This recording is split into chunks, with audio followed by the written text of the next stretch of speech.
les carences et la carence protéino-énergétique. Donc, ça sera le sujet de cet exposé sur la dénutrition. C'est un résumé du travail de la HAS et de la Fédération française de nutrition, dont vous pourrez retrouver le travail complet sur le site de la HAS et ce résumé sur notre site. J'avais juste à dire à Thierry que tu as perdu un repas, que la bouffe semble plus intéressée que le cul. Écoute, la salle est plus remplie, tu vois. Donc, objectif de la recommandation de bonne pratique. Les objectifs de cette recommandation sont de définir la dénutrition protéino-énergétique chez l'enfant, l'adulte et le sujet âgé. Je me suis limité pour cet exposé à la partie adulte.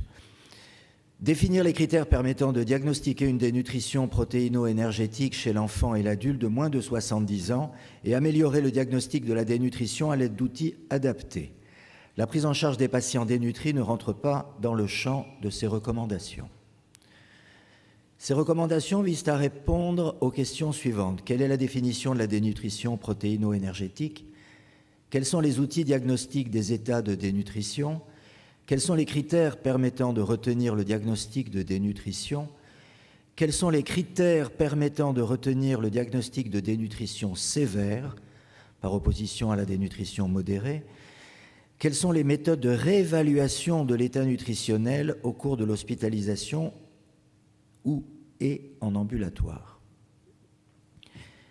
Il est recommandé de retenir la définition suivante. La dénutrition représente l'état d'un organisme en déséquilibre nutritionnel. Le déséquilibre nutritionnel est caractérisé par un bilan énergétique et ou protéique négatif. La dénutrition peut être liée à un déficit d'apport isolé ou une augmentation des dépenses ou des pertes énergétiques et ou protéiques et à l'association d'un déficit d'apport à une augmentation des dépenses ou des pertes énergétiques et ou protéiques. Le déséquilibre inhérent à la dénutrition conduit à des effets délétères sur les tissus avec des changements mesurables des fonctions corporelles et ou de la composition corporelle associée à une aggravation du pronostic des maladies, ce pronostic pouvant être aggravé et dépassé par la dénutrition, dépassant le pronostic de la maladie initiale. Bien que les critères cliniques de dénutrition avec ou sans édème soient en pratique toujours applicables et valides, d'autres concepts ont émergé dans les 20 dernières années. Ils sont en lien à la fois avec les chemins physiopathologiques qui conduisent à la dénutrition et avec ses conséquences en termes de composition corporelle, de fonctionnalité et d'autonomie. Rentrons dans le vif du sujet, donc le diagnostic de la dénutrition de l'adulte. Une dénutrition est-elle présente? C'est la question que nous, médecins, nous devons toujours nous poser. Critères pour le diagnostic, présence d'au moins un critère phénotypique et un critère étiologique. Les critères phénotypiques sont les suivants. Un seul critère suffit. Perte de poids supérieure à 5% en un mois ou supérieure à 10% par rapport au poids habituel avant le début de la maladie. Un IMC inférieur à 18,5. Une réduction quantifiée de la masse musculaire et ou de la fonction musculaire. Les critères étiologiques, un seul critère suffit.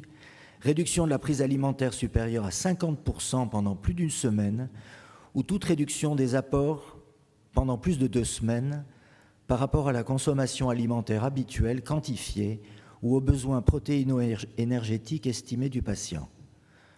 Absorption réduite, maldigestion et malabsorption, et nous sommes concernés au premier chef par les maladies inflammatoires chroniques de l'intestin et en particulier le Crohn et en cancérodigestive.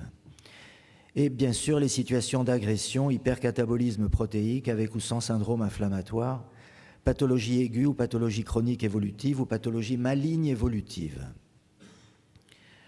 Donc y a-t-il une dénutrition, oui ou non? Si oui, est-ce une dénutrition modérée ou une dénutrition sévère? Un seul critère suffit dans les deux cas. IMC compris entre 17 et 18,5, ce sera une dénutrition modérée, avec ou sans une perte de poids supérieure à 5% en un mois ou supérieure à 10% en 6 mois, ou à 10% par rapport au poids habituel avant le début de la maladie, ainsi qu'une albuminémie comprise entre 30 et 35 grammes d'hémoglobine. Une dénutrition sera sévère et appréciée avec un IMC inférieur à 17, une perte de poids supérieure ou égale à 10% en un mois ou 15% en 6 mois, ou supérieure ou égale à 15% par rapport au poids habituel avant le début de la maladie. Donc les critères sont supérieurs, vous l'avez compris. Et l'albuminémie est inférieure à 30 grammes par litre dans la dénutrition sévère.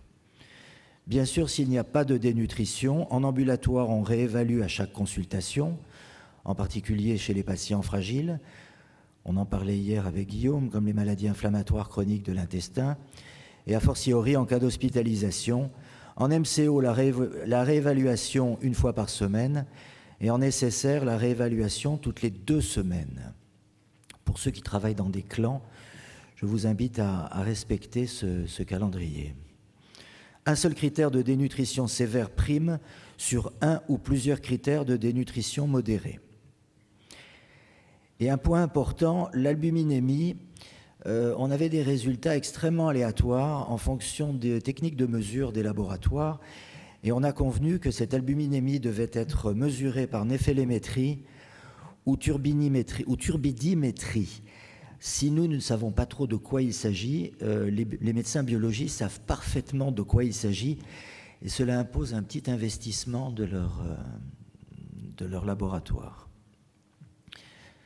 Surveillance de l'évolution de l'état nutritionnel et adaptation de la prise en charge du patient dénutri. En ambulatoire, réévaluation systématique dans les 3 mois suivant la dernière évaluation.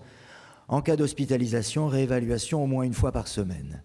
Lors des consultations de suivi après une hospitalisation, notamment au cours des affections de longue durée, réévaluer systématiquement l'état nutritionnel d'un patient. Message clé. La dénutrition est un problème majeur de santé publique qui concerne plus de 2 millions de personnes en France. 2 millions, vous avez bien entendu.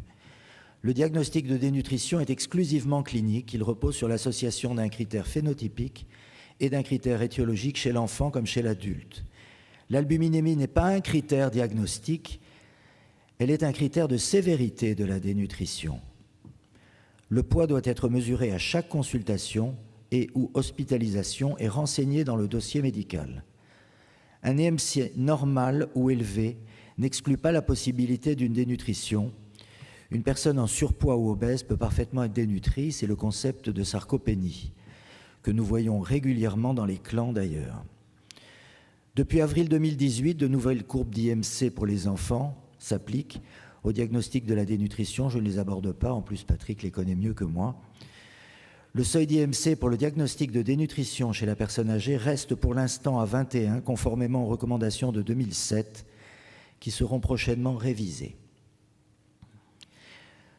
Au terme de ce travail, on a fait une fiche qui est utile pour les patients, parce que si nous déjà on n'a pas trop conscience de la gravité et de l'ampleur de la dénutrition au sein de la population française, les patients en ont encore moins conscience. C'est une fiche que vous pourrez trouver donc sur notre site et qui permet un petit peu d'informer les patients. C'est une fiche qu'on peut avoir dans notre salle d'attente. La dénutrition est fréquente, c'est une maladie méconnue, elle concerne plus de 2 millions de personnes en France. 4 à 10% des personnes âgées vivant à domicile, c'est-à-dire 300 à 400 000 personnes, 15 à 40% des personnes âgées en institution, 10 à 15% des enfants hospitalisés, 40% de l'ensemble des patients hospitalisés, et cela va jusqu'à 70% en cancérologie. Comment définir la dénutrition ? La dénutrition se traduit par une perte de poids involontaire. La dénutrition est le plus souvent liée à une perte d'appétit. Quand consulter son médecin? En cas de perte de poids d'au moins 3 kg, en cas de perte d'appétit de plus d'1 semaine. Quelles conséquences? La dénutrition fragilise, diminue les défenses naturelles et augmente le risque d'infection. Elle diminue la force musculaire et la mobilité. Ça concerne évidemment beaucoup les personnes âgées. Elle augmente les complications médicales et chirurgicales et ralentit la guérison d'une maladie initialement curable. La dénutrition n'est pas une fatalité. Le traitement de la dénutrition est efficace, nous ne l'abordons pas aujourd'hui. Il doit être débuté le plus tôt possible. Voilà, je rends hommage quand même aux personnes de ce groupe de travail. Vous en connaissez certains. Et je regrette d'ailleurs le manque de porosité entre le monde de la nutrition et la gastro-entérologie. Je vois que ça intéresse chaque année beaucoup de gastro-entérologues, mais cette interface entre les nutritionnistes, la nutrition et la gastro-entérologie reste encore trop limitée, je trouve. Voilà les autres. Les gens étaient très motivés lors de ce travail, c'était très intéressant. Je vous remercie.